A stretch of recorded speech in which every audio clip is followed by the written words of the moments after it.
বাংলাদেশ পাকিস্তান দ্বিতীয় ম্যাচ, যে ম্যাচে বিক্রি হচ্ছে ইরানের পতাকাও। বাংলাদেশ আর পাকিস্তানের দ্বিতীয় ম্যাচ মিরপুর শেরেবাংলা জাতীয় ক্রিকেট স্টেডিয়ামে। দেখতেই পাচ্ছেন দর্শকরা অধীর আগ্রহে উপস্থিত হয়েছেন ম্যাচ দেখতে। নির্ধারিত সময়েই বাংলাদেশ আর পাকিস্তান দলের টিম বাস তারা স্টেডিয়াম চত্বরে প্রবেশ করেছে। ম্যাচ শুরু হবার প্রায় ঘন্টা দুয়েক আগেই তারা স্টেডিয়ামে এসেছে।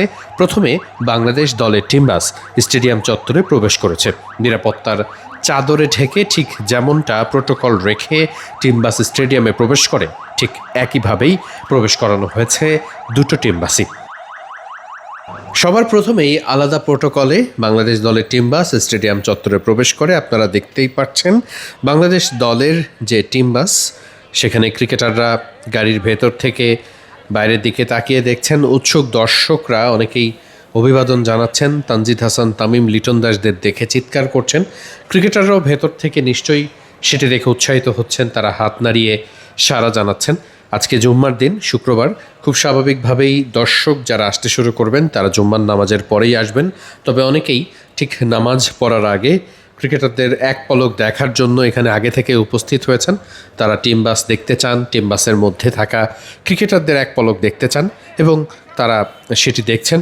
অনেক দর্শক যারা দূর থেকে আসছেন তারা জাতীয় পতাকা, জার্সি সব কিছু আগে থেকেই পরেছেন এবং তারা স্টেডিয়াম চত্বরে একটা উৎসব মুখর পরিবেশে তারা এসেছেন। খুব স্বাভাবিকভাবেই আমরা দেখতে পাচ্ছি শ্যামলীর যে টিম বাস, এটি এই গাড়িতে করেই সবসময় যে দলই বাংলাদেশে আতিথেয়তা নেয় তারা এই টিম বাসে করেই স্টেডিয়াম চত্বরে প্রবেশ করে। পাকিস্তান দলের জন্য দুটি আলাদা বাস বরাদ্দ রাখা হয়েছে। নিরাপত্তার প্রোটোকলের জন্য সর্বোচ্চ যে ব্যবস্থাপনা সেটি সবসময় নির্ধারিত থাকে এবং তার কোনো ব্যতিক্রম হয়নি। আপনারা দেখতেই পাচ্ছেন সেই দৃশ্য। দুটি টিম বাসে আলাদা আলাদা করে সিকিউরিটি প্রোটোকল মেনটেন করেই পাকিস্তানি ক্রিকেটারদের স্টেডিয়াম চত্বরে প্রবেশ করানো হচ্ছে এবং উৎসুক দর্শক যারা আছেন তারা কিন্তু হাত নেড়ে অভিবাদন জানাচ্ছেন। পাকিস্তানি ক্রিকেটাররাও খুবই খুশি, তারা ভেতর থেকে হাত নেড়ে সাড়া জানাচ্ছেন।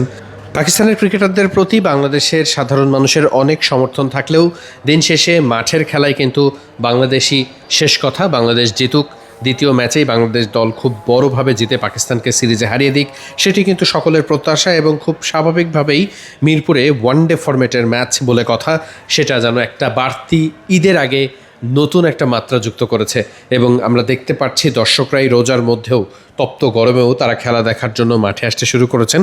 জুম্মার নামাজের পরেই গ্যালারি একেবারে টইটম্বুর হয়ে যাওয়ার আশা আমরা করছি মিরপুর শেরেবাংলা জাতীয় ক্রিকেট স্টেডিয়াম থেকে। এটাই ছিল আপডেট। আপনারা মিডফিল্ডের পর্দায় চোখ রাখুন বাকি আপডেট জানানোর জন্য।